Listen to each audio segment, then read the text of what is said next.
ஹல்லேலூயா.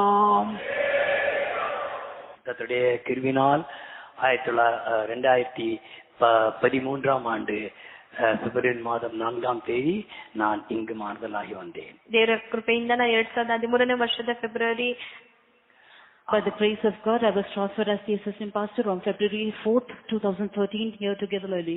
6 வருடங்கள் 7 மாதங்கள் ஆகிவிட்டது. 6 ವರ್ಷಗಳು 7 ತಿಂಗಳಾಯಿತು. It is now 6 years and 7 months. ಕರ್ತನ 6 வருடம் 7 மாதம் கிருபையாய் பாதுகாத்தார். ಕರ್ತನೇ 6 ವರ್ಷಗಳು 7 ತಿಂಗಳು ಕರ್ತನ ಕೃಪೆಯಿಂದ ಕಾಪಾಡಿದನು. The Lord has graciously kept me these 6 years 7 months. உம்முடைய மத்தியிலே கர்த்தர் ஊழியம் செய்ய முடியாத ஒரு தருணத்தையும் எனக்கு தந்தார். ನಿಮ್ಮ ಮಧ್ಯದಲ್ಲಿ ಸೇವೆ ಮಾಡೋದಕ್ಕಾಗಿ ಕರ್ತನಿಗೆ ಒಂದು ಒಳ್ಳೆಯ ಅವಕಾಶವನ್ನು ಕೊಟ್ಟರು. The Lord also gave me an opportunity to serve in நான் செய்ய வேண்டிய ஊழியத்தை நான் செய்யவில்லை என்னதான் ஒரு குற்றம் ஒரு குறை எனக்கு உண்டு. ನಾನು ಮಾಡಬೇಕಾದಂತ ಸೇವೆಯನ್ನು ಮಾಡಲಿಲ್ಲ ಮತ್ತು ಒಂದು ಕೊರತೆ ನನ್ನಲ್ಲಿ ಉಂಟು. I have a shortcoming that I did not do all the ministries I should have done.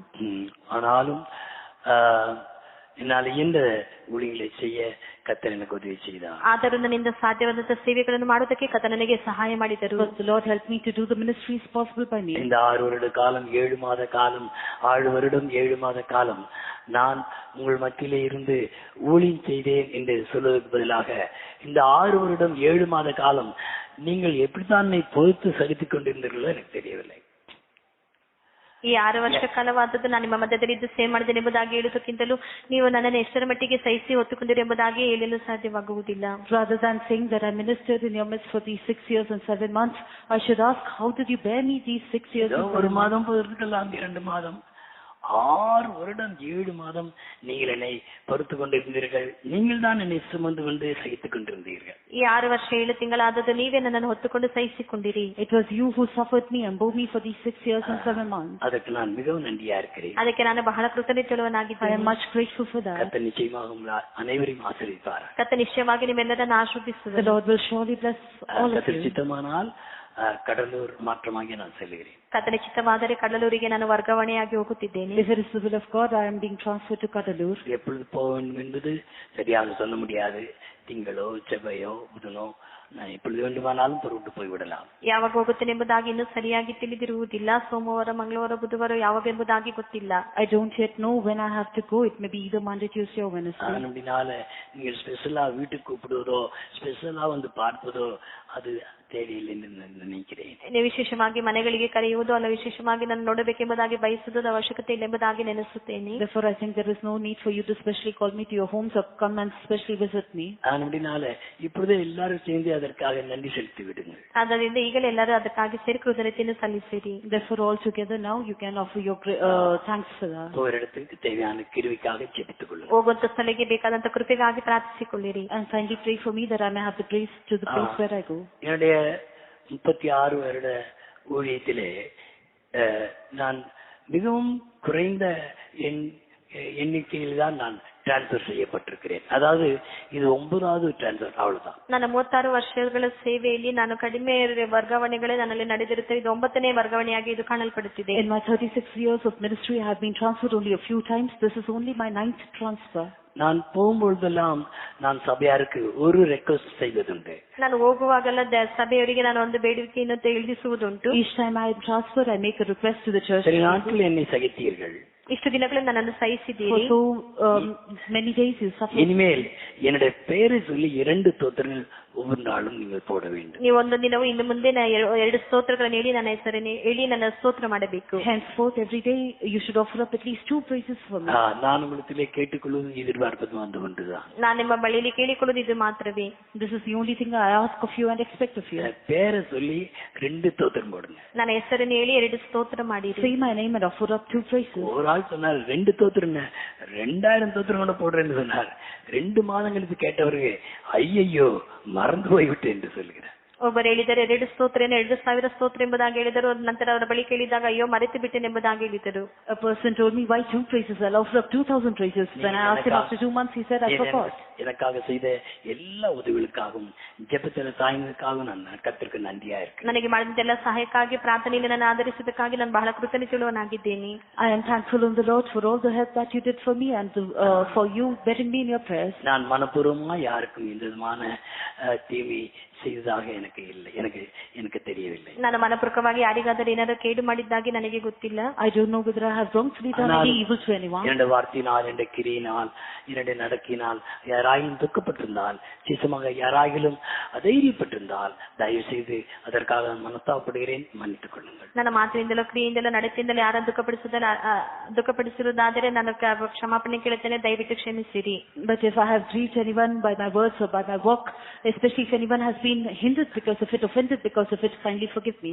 எப்படியாயிலும் நாம் எல்லாரும் கர்த்தருடைய வரையில காணப்பட வேண்டும். அந்த ஒரே ஒரு வாஞ்சி தான் எனக்கு உண்டு. ಹೇಗಾದರೂ ನಾವೆಲ್ಲರೂ ಕರ್ತನ ಬಣದಲ್ಲಿ ಕಾಣಲ್ಪಡಬೇಕಾದ ಒಂದು ಬಯಕೆ ಮಾತ್ರವೇ ಉಂಟು. The only one desire I have is that somehow all of us should be seen as the coming of the Lord. பிதாவே, நீர் எனக்கு தந்தவர்களே நான் ஒருவரையும் எழுந்து போகவில்லை என்று இயேசு சாட்சி சொன்னார். ತಂದೆ, ನೀ ನನಗೆ ಕೊಟ್ಟಿದ್ದರಲ್ಲಿ ಒಬ್ಬನಾದರೂ ನಾನು ಕಳೆದುಕೊಳ್ಳಲಿಲ್ಲ ಎಂಬುದಾಗಿ ಯೇಸು ಸಾಕ್ಷಿ ಇಡುತ್ತಾನೆ. Jesus testified, "O Father, I have not lost any one of those." அதே சாட்சி கிறிஸ்துவினாலே எனக்கும் இருக்க வேண்டும் என்று நான் வாஞ்சிக்கிறேன். ಅದೇ ಸಾಕ್ಷಿಯಾದ ಕ್ರಿಸ್ತನ ದಿನದಲ್ಲಿ ನನಗೂ ಉಂಟಾಗಬೇಕೆಂಬುದಾಗಿ ನಾನು ಬಯಸುತ್ತೇನೆ. I desire that I may have the same testimony on the day of Christ. கர்த்தாவே, நான் மாத்திரமல்ல, என்னுடைய கருத்திலே கொடுக்கப்படாத ஒவ்வொருவரும் ஒருவரையும் இழந்து போகாதபடி உம்முடைய வருகிற நாளில் மோடு கூட காணப்பட வேண்டும். ಕರ್ತನೇ, ನಾನು ಮಾತ್ರವಲ್ಲ, ನನ್ನ ಕೈಲಿ ಕೊಟ್ಟಂತ ಒಬ್ಬೊಬ್ಬರು ಕಳೆದು ಹೋಗದಂತೆ ಕರ್ತನ ಬಡ ದಿನದಲ್ಲಿ ನನ್ನಲ್ಲಿ ಕಾಣಲ್ಪಡಬೇಕು. Oh Lord, not just me, but everyone that you gave into my hands should be seen along with me on the day of Christ. கர்த்தர் நிச்சயமாகவே அந்த வாஞ்சையை நிறைவேற்றுவார். ಕರ್ತನ ನಿಶ್ಚಯವಾಗಿ ಬಯಕೆಯನ್ನು ನೆರವೇರಿಸುತ್ತಾರೆ. The Lord will surely fulfill that desire. நாம் கேள்விப்பட்டது போல நம்முடைய ஆவியாசம் சரீரத்திலே சுத்திகரிக்கப்பட்டவர்களாய், பரிசுத்தமாக்கப்பட்டவர்களாய் அவருடைய வருகைக்காக ஆயத்தமாவோமாக. ನಾವು ಕೇಳಲ್ಪಟ್ಟಂತೆ ಆತ್ಮ ಪ್ರಾಣ ಶರೀರಗಳಲ್ಲಿ ಶುದ್ಧೀಕರಿಸಲ್ಪಟ್ಟವರಾಗಿ, ಪವಿತ್ರ ಮಾಡಲ್ಪಟ್ಟವರಾಗಿ ಆತನ ಬರಣಕ್ಕಾಗಿ ನಾವು ಕಾದಿರೋಣ. As we heard, let us be sanctified in our spirit, soul and body, be made perfect and holy, and wait for Him. யாரோ சொன்னாங்க, நீ சாட்சி சொல்லுங்க என்று சொன்னாங்க. ಯಾರು ಹೇಳಿದರೆ ನೀವು ಸಾಕ್ಷಿಯಲ್ಲಿ ಎಂಬುದಾಗಿ. Someone told me to testify. அந்த கர்த்தனை செய்த நன்மையை சாட்சிகளுக்கு இந்த இவங்களே நாட்கள் தான் போதே போதாது. ಕರ್ತನ ಮಾಡಿದಂತ ಉಪಕಾರಗಳಿಗೆ ಸಾಕ್ಷಿ ಇಡುವುದಕ್ಕೆ ಯುಗಗಳು ದಿನಗಳು ಸಾಲದು. These days are not enough to testify about the goodness the Lord has done for me. கர்த்தர் எனக்கு ஏராளமான நன்மைகளை செய்தார். ಕರ್ತನ ನನಗೆ ಏರಳವಾದ ಮೇಲುಗಳನ್ನು ಮಾಡಿದ್ದಾರೆ. The Lord has done innumerable benefits to me. நான் 1973 வருடம் நான் கோயம்புத்தூர் சபையிலே ஒரு பெய்த்துபாயாக வந்து சேர்ந்தேன். ನಾನು 1973ನೇ ವರ್ಷದಲ್ಲಿ ಕೊಯಂಬತ್ತೂರು ಒಂದು ಫೇತುಂಬಾಯಾಗಿ ನಾನು ಕಾಣಲ್ಪಟ್ಟಿದ್ದೇನೆ. In the year 1973, I joined the Coimbatore Faith Home as a Faith boy. இந்த தகப்பனார் ராயல் இந்தியன் ஏர்போர்ட்ஸ்ல ஆபீசராக இருந்தவர். ನನ್ನ ತಂದೆಯವರು ರಾಯಲ್ ಏರ್ಫೋರ್ಸ್ ಅಲ್ಲಿ ಅವರು ಆಫೀಸರ್ ಆಗಿ ಕಾಣಲ್ಪಟ್ಟಿದ್ದಾರೆ. My father was an officer in the Royal Indian Air Force. Royal Indian air force. Royal Indian air force ಅಲ್ಲಿ என்னுடைய தாயார் ಟೀಚರಾಗ படிப்பிருந்தார். ನನ್ನ ತಾಯಿಯವರು ಟೀಚರ್ ಆಗಿ ಕೆಲಸ ನೋಡುತ್ತಿದ್ದರು. My mother was working as a teacher. எனக்கு மேல ஒரு அண்ணனும் ஒரு அக்காவும் ஒரு தம்பியும் தங்கச்சியும் இருந்தார். ನನ್ನ ಮೇಲೆ ಒಬ್ಬ ಅಣ್ಣನು ಅಕ್ಕನು ತಮ್ಮನು ತಂಗಿಯು ಕಾಣಲ್ಪಟ್ಟಿದ್ದರು. I had an elder brother and elder sister and a younger brother and a younger sister. மூத்த அண்ணனும் இளைய தங்கையும் குழந்தையாக இருக்கும் பொழுது மறித்து விட்டார். ನನ್ನ ದೊಡ್ಡ ಅಣ್ಣನ ಕಿರಿಯ ಸಹೋದರಿಯು ಮಗುವಾಗಿರುವಾಗಲೇ ಅವರು ತೀರಿಕೊಂಡರು. My elder brother and my younger sister died when they were yet children. 9 வயதில் இருக்கும்போது என்னுடைய தகப்பனார் மறித்து விட்டார். 9 ವಯಸ್ಸಿನಲ್ಲಿರುವಾಗಲೇ ನನ್ನ ತಂದೆಯು ತೀರಿಕೊಂಡರು. When I was 9 years old, my father died. தாயாருக்கு ஸ்கூலுக்கு போக தெரியும், ஆலயத்துக்கு போக தெரியும், அவ்வளவுதான். வேற எங்கேயும் அவளுக்கு போக தெரியாது. ನಮ್ಮ ತಾಯಿಯವರಿಗೆ ಸ್ಕೂಲಿಗೆ ಮತ್ತು ಆಲಯಕ್ಕೆ ಹೋಗುವುದು ಮಾತ್ರವೇ ಗೊತ್ತುಂಟು, ಬೇರೆ ಯಾವುದೂ ಅವರಿಗೆ ಗೊತ್ತಿರಲಿಲ್ಲ. My mother knew only how to go to church and school, nothing else. தகப்பனார் இருந்து 4வது நாள் என்னுடைய வீட்டுக்கு நாங்கள் வந்து குடும்ப ஜெபம் செய்தோம். ತಂದೆಯ ಕಳೆದುಕೊಂಡಂತ 4 ದಿನಗಳ ನಂತರ ನಾವು ನಮ್ಮ ಕುಟುಂಬದಲ್ಲಿ ಬಂದು ನಾವು ಕುಟುಂಬ ಪ್ರಾರ್ಥನೆಯನ್ನು ಮಾಡಿದೆವು. On the 4th day after my father passed away, we came home and had family prayer. எனக்கு வயது 9. ಆಗ ನನಗೆ ವಯಸ್ಸು 9. My age then was 9 years. ಅನೇಕ ಪ್ರತಿಜ್ಞೆಗಳು, ಅನೇಕ ತೀರ್ಮಾನங்களை ಅன்றைக்கு எடுத்தோம். ಅನೇಕ ತೀರ್ಮಾನಗಳನ್ನು ಆ ದಿನ ಮಾಡಿದೆವು. On that day we made many decisions. ಒಂದು ಕடன் வாங்கக்கூடாது. ಒಂದು ಸಾಲವನ್ನು ತೆಗೆದುಕೊಳ್ಳಬಾರದು. One of that was not to take any ವ್ಯಾಧಿ நேரத்திலே வைத்தியரை தேடக்கூடாது. ರೋಗದ ಸಮಯದಲ್ಲಿ ವೈದ್ಯರನ್ನು ಹುಡುಕಬಾರದು. Not to go after doctors in times of sickness. கஷ்டங்கள், நம்முடைய வருத்தங்கள் வெளியே யாருக்கும் தெரியக்கூடாது. ನಮ್ಮ ಕಷ್ಟಗಳು ದುಃಖಗಳು ಹೊರಗೆ ಯಾರಿಗೂ ತಿಳಿಯಬಾರದು. Not to let our difficulties and problems be known இந்த outside. விசுவாச ஜீவித்தை விட்டுவிடக்கூடாது. ಈ ನಂಬಿಕೆ ಜೀವಿತವನ್ನು ಬಿಟ್ಟು ಬಿಡಬಾರದು. Not to leave this life of faith. இப்படி பலவிதமான பிரதிಜ್ಞೆகளை எடுக்க கர்த்தர் உதவி செய்தார். ಈ ರೀತಿಯಾಗಿ ಹಲವಾರು ತೀರ್ಮಾನಗಳನ್ನು ಮಾಡುವಂತೆ ಕರ್ತನು ಸಹಾಯ The ಮಾಡಿದ. Lord helped us to make many such consecrations. ஆனால் 12வது வயதிலே ಅದಕ್ಕೆ பலவிதமான சோதனைகள் வந்தது. ಆದರೆ 15ನೇ ವಯಸ್ಸಿನಲ್ಲಿ ಅದಕ್ಕೆ ವಿಧವಾದ ಶೋಧನೆಗಳು ಉಂಟಾದವು. But when I was 12 years old, I had many striving against that, trials against that. 12வது வயதிலே நான் டைபாய்டு ஜுரத்தினால் பிடிக்கப்பட்டேன். 12ನೇ ವಯಸ್ಸಿನಲ್ಲಿ ನಾನು ಟೈಫಾಯ್ಡ್ ಜ್ವರದಿಂದ ಪೀಡಿಸಲ್ಪಟ್ಟೆನು. When I was 12 years old, I was afflicted with typhoid fever. தாய் ஸ்கூலுக்கு போவார்கள், வந்து ஜெபிப்பார்கள், அவ்வளவுதான் அவர்களுக்கு தெரியும். ನಮ್ಮ ತಾಯಿಯವರು ಸ್ಕೂಲಿಗೆ ಹೋಗುತ್ತಾರೆ, ಬಂದು ಪ್ರಾರ್ಥಿಸುತ್ತಾರೆ, ಅಷ್ಟು ಮಾತ್ರವೇ ಅವರಿಗೆ ಗೊತ್ತುಂಟು. My mother would go to school and come and pray. That was all she knew. 15ஆம் நாள் இரவு என் தாய் ஜெபித்துக் கொண்டிருக்கும் பொழுது நான் மூச்செழுத்து நான் மரித்து போய்விட்டேன். ನಾನು ರಾತ್ರಿ ಸಮಯದಲ್ಲಿ ನಮ್ಮ ತಾಯಿ ಪ್ರಾರ್ಥಿಸುತ್ತ ಸಮಯದಲ್ಲಿ ನಾನು ಉಸಿರು ನಿಂತವನಾಗಿ ನಾನು ಸ್ವತಂತ್ರ ಸ್ಥಿತಿಯಲ್ಲಿ ಕಾಣಲ್ಪಟ್ಟೆನು. One night when my mother was praying, my breathing stopped and I died. இதை பார்த்த உடனே தாய் விளையும் கொண்டார்கள், ஜீவன் போய்விட்டது என்று. ಇದನ್ನು ನೋಡಿದ ಕೂಡಲೇ ನನ್ನ ತಾಯಿಯವರು ತಿಳಿದುಕೊಂಡರು, ಇವನ ಪ್ರಾಣ ಹೋಯಿತು ಎಂಬುದಾಗಿ. As soon as my mother saw, she thought my life has departed from me. கர்த்தாவே, இவன் ஜீவன் போய்விட்டது என்று அழுதார்கள். ಕರ್ತನೇ, ಇವನ ಪ್ರಾಣ ಹೋಯಿತಲ್ಲ ಎಂಬುದಾಗಿ ಅತ್ತರು. She cried saying, "O Lord, his life is அப்பொழுது ஒரு சத்தம் கேட்டது, அவனுடைய ஜீவன் எனக்கு தேவை. ಆಗೊಂದು ಶಬ್ದ ಕೇಳಲ್ಪಟ್ಟಿತ್ತು, ಅವನ ಜೀವವು ನಮಗೆ ಅವಶ್ಯಕವಾಗಿದೆ. Then she heard a voice saying, "I need his life." உடனே இவர்கள் துக்கத்தை நிறுத்திவிட்டு அவர்கள் ஸ்தோத்திரிக்க ஆரம்பித்தார். ಕೂಡಲೇ ಅವರ ದುಃಖವನ್ನು ನಿಲ್ಲಿಸಿ ಸ್ತೋತ್ರ ಮಾಡಲು ಪ್ರಾರಂಭಿಸಿದರು. Immediately she let go of her sorrow and started கர்த்தாவே, இவனுடைய ஜீவன் உமக்கு வேண்டுமேயானால் அதை காட்டிலும் கொடுப்பதற்கு பிரதானமானவன் ஒன்றுமே இல்லை என்று சொல்லி என்னுடைய சரீரத்தடியிலே கையை வைத்து அப்படியே கொடுத்து விட்டார். ಕರ್ತನೇ, ಇವರ ಜೀವ ನಿನಗೆ ಬೇಕಾಗುವುದಾದರೆ ಅದಕ್ಕಿಂತ ಕೊಡುವುದಕ್ಕೆ ಮಿಗಿಲಾದದ್ದು ಬೇರೆ ಯಾವುದಿಲ್ಲ ಎಂಬುದಾಗಿ ಕೂಡಲೇ ಶರೀರದಲ್ಲಿ ಕೈ ಚಾಡಿ ಪ್ರಾರ್ಥಿಸುವವರಾಗಿ ಕಾಣಲ್ಪಟ್ಟರು. She said, "O Lord, if you need his life, I have nothing more excellent to give unto you." She picked up my body in her hands and surrendered me. சில மணி நேரங்களுக்கு பிறகு திரும்பமாக என்னுடைய ஜீவன் எனக்குள்ளே வந்தது. ಕೆಲವು ಗಂಟೆಗಳ ನಂತರ ಪುನಃ ಜೀವವಾದದ್ದು ನನ್ನಲ್ಲಿ ಬಂದಿತು. After some hours, my life returned to me again. அதற்கு முன்பாக என்னுடைய தாயாரை ஆண்டவர் ஆவிக்குள்ளே கொண்டு போனார். ಅದಕ್ಕೆ ಮುಂಚಿತವಾಗಿ ನನ್ನ ತಾಯಿಯವರು ಕರ್ತನ ಆತ್ಮದಲ್ಲಿ ತೆಗೆದುಕೊಂಡು ಹೋದರು. Before that, the Lord took my mother in the spirit. கல்லு முள்ளும் உள்ளதான இடத்திற்கு அவர் ஆண்டவருடைய கையை பிடித்துக் கொண்டு போய் கொண்டே இருக்கிறார். ಅವರು ಕರ್ತನ ಕೈಯನ್ನು ಹಿಡಿದು Pastor Russell Rose, Pastor Casey Burgess, Pastor M.G. Abraham, they were seen like lion, tiger and leopard. சிங்கமா ಪಾಸ್ಟರ್ ರಸಲ್ ರೋಸ್ ಅವರು ಸಿಂಹವಾಗಿ ಕಾಣಲ್ಪಟ್ಟಿದ್ದರು. Pastor Russell Rose would be like a lion. Pastor Casey புலியா இருப்பார். ಪಾಸ್ಟರ್ ಕೇಸಿ ಅವರಿಗೆ ಸಿಂಹವಾಗಿ ಕಾಣಲ್ಪಡುತ್ತಾರೆ. ಆದರೆ ಕಲ್ಲುಗಳು ಮುಳ್ಳುಗಳು ಚುಚ್ಚಿ ಅಂದವಾದ ಕಾಲಿನಿಂದ ರಕ್ತವಾದದ್ದು ಸುರಿಯುತ್ತಿತ್ತಂತೆ. But blood was coming from those feet being pricked with கல்லுகளும் முள்ளுகளும் குத்தும் பொழுது அதை எடுத்து தூர வீசிக்கொண்டே போகிறார். ಆ ಕಲ್ಲುಗಳು ಮುಳ್ಳುಗಳು ಚುಚ್ಚುವಂತ ಸಮಯದಲ್ಲಿ ಅದನ್ನು ತೆಗೆದು ದೂರವಾಗಿ ಎಸೆದು ಪುನಃ ಹೋಗುತ್ತಿದ್ದರು. As those stones and thorns were pricking him, he threw them away and went on. நான் நடந்து போதான பாதை நன்றாக இருக்கிறது, இதிலே ஏன் நடக்க கூடாது? ನಾನು ನಡೆದು ಹೋದಂತ ಮಾರ್ಗ ಇಷ್ಟನಾಗಿದೆ, ಯಾಕೆ ಇದರಲ್ಲಿ ನಡೆಯಬಾರದು? Oh Lord, the way I am walking in is good. Why don't you walk in this path? நீ இந்த பாதையை தெரிந்து கொள்ள வேண்டும். ಹಾಗಾದರೆ ನೀನು ಈ ಮಾರ್ಗವನ್ನು ಆರಿಸಿಕೊಳ್ಳಬೇಕು.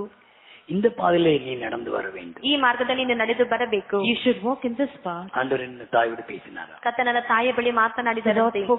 அதில் அப்படியே கொண்டு போகிறார். ಕರ್ತನ ಆತ್ಮದಲ್ಲಿ ಹಾಗೆ ತೆಗೆದುಕೊಂಡು ಹೋದರು. He was taking her in this path. அவர் கால் வைத்த இடங்களிலே இருந்தான முள்ளுகளும் கல்லுகளும் அகற்றப்பட்டு கொண்டே இருக்கிறது. ಅವರು ಕಾಲಿಟ್ಟಂತ ಸ್ಥಳದಲ್ಲಿರುವಂತ ಕಲ್ಲು ಮುಳ್ಳುಗಳು ನೀಗಿಸಲ್ಪಡುತ್ತಿದ್ದವು. All the places where his feet fell, the stones and thorns were removed.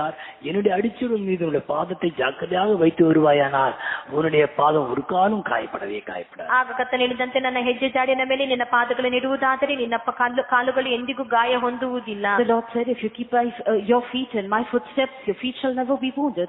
நான் நடந்து போகும் பொழுது கல்வாரிக்கு போய் விடுகிறார். ಈಗ ನಡೆದು ಹೋಗುವಂತ ಸಮಯದಲ್ಲಿ ಅವರು ಕಲ್ವಾರಿಗೆ ಹೋಗುತ್ತಾರೆ. As they walked on, they came to Calvary. கல்வாரியிலேயும் அவருடைய பாதத்தை தான் அவர் பார்த்து கொண்டே இருந்தார். ಕಲ್ವಾರಿಯಲ್ಲೂ ಸಹ ತನ್ನ ಪಾದವನ್ನೇ ಅವರು ನೋಡುತ್ತಿದ್ದರು. Even on Calvary, she was looking at his feet. கட்டி பிடித்து அழுது கொண்டே இருந்தார். ಅವರು ಗಟ್ಟಿ ಹಿಡಿದು ಅಳುತ್ತಿದ್ದರು. She embraced his feet and அந்த அறிவிலே கர்த்தர் அநேக காரியங்களை பேசிக்கொண்டே இருந்தார். ಕರ್ತನ ಈ ರೀತಿಯಾಗಿ ಅನೇಕ ಕಾರ್ಯಗಳನ್ನು ಮಾತನಾಡುತ್ತಿದ್ದರು. In this manner, the Lord spoke many things to her. அதெல்லாத்தையும் சொல்வதற்கு நமக்கு சமயம் போதாது. ಅದೆಲ್ಲವನ್ನು ಹೇಳುವುದಕ್ಕೆ ಈಗ ಸಮಯ ಸಾಲದು. Time is not sufficient to tell all those things. அவர் என்ன சொன்னாரோ அதே போல நடத்திக்கொண்டே வந்தார். ಅವರು ಯಾವ ರೀತಿಯಾಗಿ ಹೇಳಿದರೋ ಅದೇ ರೀತಿಯಾಗಿ ಅವರು ನಮ್ಮನ್ನು ನಡೆಸಿಕೊಂಡು ಬಂದರು. The Lord led us as he had told. நான் சுகப்படுத்தப்பட்டு பலப்படுத்தப்பட்ட பிறகு, ನಾನು ಸೌಖ್ಯ ಹೊಂದಿ ಬಲ ಹೊಂದಿದ ನಂತರ, after I was healed and strengthened, 12வது வயதிலே என் குடும்ப பொறுப்பை நான் எடுக்க வேண்டியதாயிற்று. 12வது வயதிலே ಕುಟುಂಬದ பொறுப்பு ಉತ್ತರವಾದಿ ನಾನು எடுக்க. ನನ್ನ 12ನೇ ವಯಸ್ಸಿನಲ್ಲಿ ನನ್ನ ಕುಟುಂಬದ ಜವಾಬ್ದಾರಿಯನ್ನು ನಾನು ವಹಿಸಬೇಕಾಯಿತು. I had to bear the responsibility of my family when I was 12 years old. சம்பளம் வாங்கி தசமமாக எல்லாரும் சேர்ந்து எங்க வீட்டுல 3 நேரம் குடும்ப ஜெபம் நடக்கும். சம்பளம் வாங்கிட்டு வந்த உடனே எல்லாம் அந்த குடும்ப ஜெபத்தில் ஏதாவது உட்கார்ந்து முதலாவது தசமத்தை எடுத்து வைத்து விட்டு மீதி காசை என்னுடைய கடத்தில் கொடுத்து விடுவார்கள். அந்த மாதம் முழுவதும் அந்த பணத்தை வைத்து நான் செலவழித்துக் கொண்டே இருக்கிறேன். ದಶಮಾಂಶ ಬಂದ ಕೂಡಲೇ ನಾವು ಕುಟುಂಬ ಪ್ರಾರ್ಥನೆಯಾಗಿ ಪ್ರಾರ್ಥಿಸುವ ಸಮಯದಲ್ಲಿ ಅದನ್ನು ಪ್ರತ್ಯೇಕವಾಗಿ ಇಡುತ್ತೇವೆ. ಉಳಿದಂತ ಹಣದಲ್ಲಿ ಆ ಒಂದು ತಿಂಗಳೆಲ್ಲವೂ ಆ ಒಂದು ಹಣದಲ್ಲಿ ಆ ಕುಟುಂಬ ನಡೆಸಬೇಕಾಗಿದ್ದು. After keeping aside the tithes, the money would be given in my hands and I would have to look after the expenditure all of the month. 20 நாட்களுக்கு பிறகு பார்த்தால் பணம் இருக்காது. 21 ದಿನಗಳ ನಂತರ ನೋಡುವುದಾದರೆ ಹಣವಿರುವುದಿಲ್ಲ. After 21 days there would be no more money. எனக்கு தான் அந்த உத்தரவாதம். ನನಗೆ ಆ ಜವಾಬ್ದಾರಿಯು. I had that responsibility. ನಾನು ಉட்கார்ந்து ಜೆபித்தேன். ನಾನೇ ಕುಳಿತುಕೊಂಡು ಪ್ರಾರ್ಥಿಸುತ್ತಿದ್ದೇನೆ. And I would sit and pray. ஒரு நாளும் சந்தோஷமாக இருந்த ஞாபகமே இல்லை. ಒಂದು ದಿನವಾದರೂ ಸಂತೋಷವಾಗಿದ್ದಂತ ಜ್ಞಾಪಕವಿಲ್ಲ. I don't remember being happy a single day. அடுத்து என்ன செய்ய வேண்டும்? ನಂತರ ದಿನದಲ್ಲಿ ಏನು ಮಾಡಬೇಕು? சாப்பாட்டுக்கு என்ன செய்ய வேண்டும்? ನಂತರ ದಿನ ಸಮಯಕ್ಕೆ ಊಟಕ್ಕೆ ಏನು ಮಾಡಬೇಕು? What to do for the next meal? எத்தனையோ நாட்கள் பட்டியாக இருந்திருக்கிறோம், ஆனால் ஒரு நேரம் கூட பசியாக இருந்ததில்லை. ಎಷ್ಟೋ ದಿನಗಳು ನಾವು ಊಟವಿಲ್ಲದೆ ಇದ್ದೆವು, ಆದರೆ ಹಸಿವೆಯಾಗಿದ್ದ ದಿನಗಳಿರಲಿಲ್ಲ. So many times we had no food but we were not hungry. எத்தனையோ நாட்கள் தண்ணீர் இல்லாமல் இருந்திருக்கிறோம், ஆனால் ஒரு நாளும் தாகமாக இருந்ததே இல்லை. ಎಷ್ಟೋ ದಿನಗಳು ನೀರಿಲ್ಲದೆ ಇದ್ದೆವು, ಆದರೆ ದಾಹವಾಗಿದ್ದಂತ ಒಂದು ದಿನವೂ ಇರಲಿಲ್ಲ. So many days we had no water but we were not thirsty. இந்த பாதை பக்கத்தில் இருக்கிற வீட்டுக்காரர் கூட தெரியாது. ಆದರೆ ಈ ಮಾರ್ಗವಾದದ್ದು ಪಕ್ಕದಲ್ಲಿರುವಂತ ಮನೆಯವರಿಗೂ ಗೊತ್ತಿರಲಿಲ್ಲ. Even our neighbors did not know. ஊழியக்காரர்களுக்கு மாத்திரம் தான் அறிந்திருந்தார். ಸೇವಕರು ಮಾತ್ರವೇ ತಿಳಿದಿದ್ದರು. Only the workers knew about it. நாட்களில் பாஸ் தாமஸ் பாஸ் சீஜான் எல்லாரும் இருவரும் ஒரே நாள்ல எங்களுடைய வீட்டுக்கு வந்திருக்கிறார். ಆ ದಿನದಲ್ಲಿ ಪಾಸ್ಟರ್ ಥಾಮಸ್ ಅವರು ಸೀಜಾನ್ ಪಾಸ್ಟರ್ ಅವರು ಒಂದೇ ದಿನದಲ್ಲಿ ನಮ್ಮ ಮನೆಗೆ ಬಂದಿರುತ್ತಾರೆ. In those days Pastor A.C. Thomas and Pastor Sejan have come to our house on the same day. இந்த தங்கை இருந்த பொழுது அவர்கள் வந்திருந்தார். ನಮ್ಮ ತಂಗಿಯವರು ತೀರಿಕೊಂಡಾಗ ಅವರು ಬಂದಿದ್ದರು. When my younger sister passed away, they were there. எல்லாரும் பரிசுத்தவான்கள் மாத்திரம் அறிந்தார்களே தவிர வேறு விசுவாசிகளும் கூட அறியவே இல்லை. ನಮ್ಮ ಸ್ಥಿತಿಗಳನ್ನು ಪರಿಶುದ್ಧರು ಮಾತ್ರವೇ ತಿಳಿದಿದ್ದರು, ವಿಶ್ವಾಸಿಗಳು ಸಹ ಅದನ್ನು ತಿಳಿದಿರಲಿಲ್ಲ. Only the saints knew about our state, not even other people. கடன் வாங்கக்கூடாது என்றான நிபந்தனைக்குள்ளாக நாங்கள் சென்றபடினாலே ಸಾಲವನ್ನು ತೆಗೆದುಕೊಳ್ಳಬಾರದೆಂಬ ನಿಬಂಧನೆಯೊಳಗೆ கடன் வாங்கக்கூடாது, ಸಾಲವನ್ನು ತೆಗೆದುಕೊಳ್ಳಬಾರದೆಂಬುದ ನಿಬಂಧನೆಯೊಳಗೆ ನಾವು ಓದುವುದರ ನಿಮಿತ್ತವಾಗಿ, because we had made a condition that we would not take any debt. ஒரு இடத்துல காசு கேட்க முடியாது. ನಾವು ಒಬ್ಬರ ಬಳಿಯೂ ಸಹ ಹಣವನ್ನು ಕೇಳಲು ಸಾಧ್ಯವಿಲ್ಲ. We could not ask money from anyone. நான் செய்த என்ன தெரியுமா? ಆದ್ದರಿಂದ ನಾನು ಮಾಡಿದ್ದೇನೆಂದು ಗೊತ್ತುಂಟಾ? Do you know what I did? எங்க அப்பா அந்த ராயல் இந்தியன் ஏர்போர்ட்ல வெள்ளக்கார காலத்துல இருந்தான ஏர்போர்ட்ல அவர் வேலை செய்த ஆபீசரா இருந்த பொழுது அநேக மெடல்கள் எல்லாம் பியூர் வெள்ளி, நூற்றுக்கணக்கான மெடல்கள் ஒரு பெட்டி நிறைய இருந்து கொண்டே இருந்தது. அது ஒரு மாதிரி எடுப்பேன், அந்த ரிப்பனை மாத்திரம் எடுத்து வைத்து விட்டு அதை ஒரு கடையில கொடுத்து அதை காசாக்கி மீதி நாள் முழுவதும் அதிலே செலவழித்துக் கொண்டேன். ನನ್ನ ತಂದೆಯವರು ಎಫ್ಎಸ್ಲಿ ಕೆಲಸ ಮಾಡಿದ ನಿಮಿತ್ತವಾಗಿ ಅನೇಕ ಬೆಳ್ಳಿಯ ಮೆಡಲ್ಗಳು ಇದ್ದವು. ಅವುಗಳನ್ನು ಆ ರಿಬ್ಬನ್ ಮಾತ್ರ ತೆಗೆದು ಅದನ್ನು ತೆಗೆದುಕೊಂಡು ಹಂಗೆ ಅಂಗಡಿಯಲ್ಲಿ ಇಟ್ಟು ಅದಕ್ಕೆ ಹಣವನ್ನು ತೆಗೆದುಕೊಂಡು ಆ ಒಂದು ದಿನಗಳಲ್ಲಿ ಅದು ನಡೆಸುವನಾಗಿ ನಾನು ಕಾಣಲ್ಪಟ್ಟಿದ್ದೇನೆ. When my father was serving in the Royal Indian Air Force in the day of the foreigners, he had received many medals which were made of pure silver. I used to turn them into money and spend for the month. கத்தர் கடன் வாங்க அவர் அனுமதி இடம் கொடுக்கவே இல்லை. ಕರ್ತನ ಸಾಲವನ್ನು ತೆಗೆದುಕೊಳ್ಳುವುದಕ್ಕೆ ಆತನ ಸ್ಥಳವನ್ನು ಕೊಡಲಿಲ್ಲ.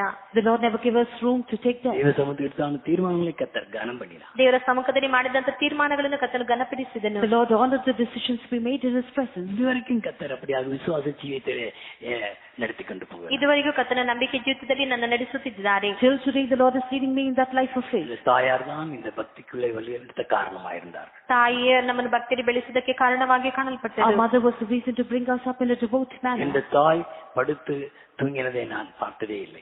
ராக்காலத்திலேயும் கூட அவர் படுத்து தூங்கினதை நான் பார்த்ததே. ನನ್ನ ತಾಯಿಯವರು ರಾತ್ರಿ ಕಾಲದಲ್ಲೂ ಸಹ ಅವರು ಮಲಗಿ ನಿದ್ರಿಸಿದ್ದನ್ನು ನಾನು ನೋಡಲೇ ಇಲ್ಲ. I have never seen my mother lie down to sleep even during the night. சுவரிலே சாய்ந்து கொண்டு முக்காலிட்டு எப்போதும் ಜೀವಮಣಿಕೊಂಡೇ ಇರಬೇಕಂತ ನಾನು பார்த்தேன். ಅವರು ಗೋಡೆಯಲ್ಲಿ ಒರಗಿಕೊಂಡು ಯಾವಾಗಲೂ ಮುಸುಕನ್ನು ಹಾಕಿಕೊಂಡು ಪ್ರಾರ್ಥಿಸುತ್ತಿರುವುದನ್ನೇ ನಾನು ನೋಡಿರುತ್ತೇನೆ. I have seen her lean against the wall, cover her head and always pray. இந்த மனத்தாழ்மையோடு சொல்கிறேன், பிறந்தது முதற்கொண்டு இதுவரைக்கும் எத்தனையோ பலவிதமான வியாதிகள் வந்ததுண்டு. ஆனால் இதுவரைக்கும் ஒரு பில்ஸோ ஒரு கேப்சூல்ஸோ ஒரு இன்ஜெக்ஷனோ ஒரு எக்ஸ்ரேயோ இல்லாவிட்டால் ஒரு மருந்தோ ಮಾತ್ರೆಯೋ ಇದುವರೆ ನನ್ನ ಶರೀರದಲ್ಲಿ உள்ளே போகவே இல்லை. ನಾನು ದಿನದಿಂದ ಹೇಳುತ್ತೇನೆ, ನಾನು ಹುಟ್ಟಿದಿಂದ ಈ ದಿನದವರೆಗೂ ನನಗೆ ಎಷ್ಟೋ ರೋಗಗಳು ನನ್ನ ಶರೀರದಲ್ಲಿ ಬಂದಿರುತ್ತವೆ. ಯಾವುದೇ ಔಷಧಿಗಳು ಮಾತ್ರೆಯೋ ಎಕ್ಸ್ರೇ ರೀತಿಯಾದ ಕಾರ್ಯಗಳು ನನ್ನ ಶರೀರದಲ್ಲಿ ಓದೋದೇ ಇಲ್ಲ. With much humility I say, from my childhood till now I have faced so many sicknesses, but the Lord has not given me room to take even a single pill or capsule of medicine. பயங்கரமான மரணத்துக்கு எதுவான வியாதிகள் கூட வந்ததுண்டு. ஆனால் கர்த்தர் பரிபூர்ணமான சுகத்தை கொடுத்து இப்பொழுதும் ஜீவனோடு சுகத்தோடு வைத்திருக்கிறார். ಭಯಂಕರವಾದ ಮರಣಕರವಾದ ರೋಗಗಳ ಬಂದದ್ದುಂಟು, ಆದರೆ ಕರ್ತನು ಪೂರ್ಣವಾದ ಸೋಕಿನ ಕೊಟ್ಟು ಈಗಲೂ ಸಹ ನನ್ನನ್ನು ಜೀವದೊಂದಿಗೆ ಇಟ್ಟಿದ್ದಾರೆ. I have even gone through terrible sicknesses pertaining to death, but the Lord has given me a wonderful healing and kept me with life till now.